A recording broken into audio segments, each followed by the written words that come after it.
Bonjour à tous et à toutes, j'ai le plaisir de vous retrouver pour ce nouveau podcast où je voulais aujourd'hui te parler du droit de l'enfant. Il faut savoir c'est que les enfants, nos gosses, ont des droits.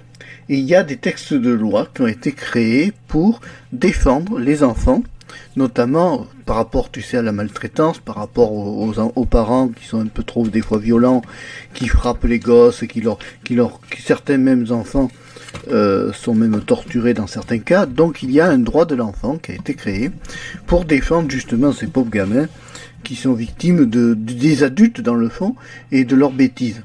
Donc le droit de l'enfant, tu le retrouves sur le site humanium.org, qui est un site qui t'explique bien le droit de l'enfant, la signification de l'enfant et des droits de l'enfant. Donc la définition d'un enfant pour eux, c'est étymologiquement le terme enfant, vient du latin infans, qui signifie celui qui ne parle pas.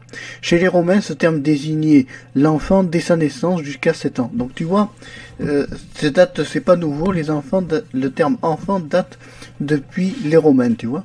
C'est intéressant de savoir un peu l'historique aussi de ça. Donc il y a une convention qui a été signée, enfin, de droits de l'enfant. On leur reconnaît des droits à partir de 1924.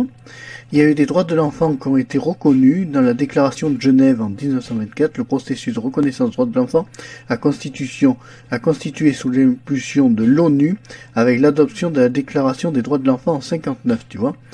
Alors oui, je lis un texte, mais en fait, il vaut mieux lire un texte que de dire des bêtises, tu vois, dans ce podcast. Donc, alors on sait que les droits de l'enfant consacrent les garanties fondamentales à tous les êtres humains, le droit à la vie, le principe de non-discrimination, le droit à la dignité, à travers la protection de l'intégrité de physique et mentale, la protection contre l'esclavage, la torture et les mauvais traitements. Le droit de l'enfant sont des droits civils et politiques. De quel droit? Les droits de l'enfant sont des droits économiques et sociaux, tu vois, culturels, tels que l'éducation, le droit à un niveau de vie récent, le droit de jouir dans les meilleurs états d'être susceptible d'être atteint. Le droit de l'enfant comprennent les droits individuels, le droit de vivre avec ses parents, le droit de l'éducation, le droit de bénéficier d'une protection, le droit de l'enfant comprennent les droits collectifs, les droits de l'enfant réfugié, les droits des enfants handicapés aussi. Alors bon, il est important que ça soit bien encadré parce qu'il y a tellement eu d'abus, si tu veux, par le passé de parents qui maltraitaient leurs gosses, qui ne faisaient... Il y en a de bien.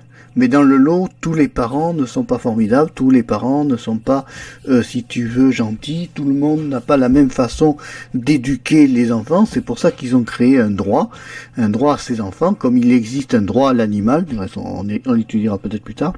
Donc, tu comprends, c'est pour défendre d'abord les gosses, c'est pour défendre ces mineurs qui ne peuvent pas toujours s'exprimer parce que des fois ils sont en bas âge, et ils ont besoin d'avoir, si tu veux, une défense par les adultes, par d'autres adultes qui sont plus adultes que les adultes qui les maltraitent du reste, et c'est important de le connaître et de savoir que si par exemple toi t'es un jeune, que tu as eu des problèmes avec tes parents par le passé, ou que tu as même des problèmes actuellement avec tes parents, ben tu n'es plus un enfant, mais tu as quand même des droits en niveau de défense juridique, réelle et officielle.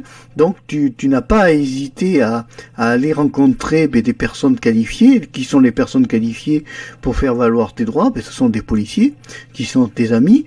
Ce sont des gens comme ça qui vont t'aider, qui vont être à ton écoute, qui vont écouter ton problème, qui vont le décrypter, qui vont essayer d'analyser ce souci-là et qui vont essayer de faire en sorte que tu améliores ton quotidien en exprimant au mieux tes problèmes, ta problématique, c'est le mieux. Et dans ces cas-là, il faut être honnête, franc, avec la personne assermentée que tu as en face de toi, parce qu'il est là pour t'aider, il n'est pas là pour te bannir, ni te maltraiter, il est juste là pour t'écouter, pour t'aider dans ta démarche d'aller vers le mieux et de te progresser.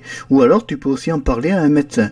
Les médecins sont là pour écouter les problèmes que se passent par rapport et faire la relation du reste entre le parent et l'enfant quand il y a un souci, parce que des fois l'enfant l'enfant va mieux expliquer au docteur que à son propre parent.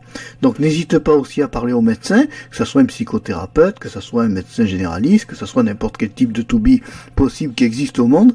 Du moment qu'il est médecin, il a droit à une sorte d'écoute et il va t'aider à t'épanouir, va t'aider à t'améliorer, à peut-être mieux percevoir les choses que tu as mal perçues au départ, peut-être dans l'enfance si tu es un adulte, hein.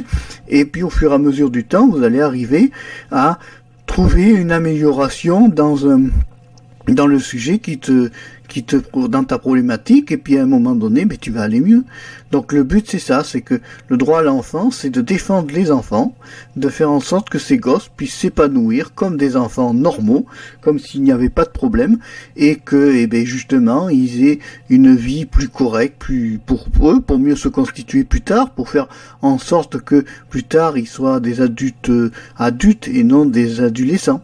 Voilà ce que je peux dire sur le droit de l'enfant dans ce podcast. J'espère que tu l'as bien aimé. Si tu l'as aimé, tu n'hésites pas à le liker. Tu n'hésites pas à t'abonner à Marc Pécheur 3. Je te dis au revoir, à bientôt et merci d'avoir suivi ce podcast jusqu'au bout. Bye bye.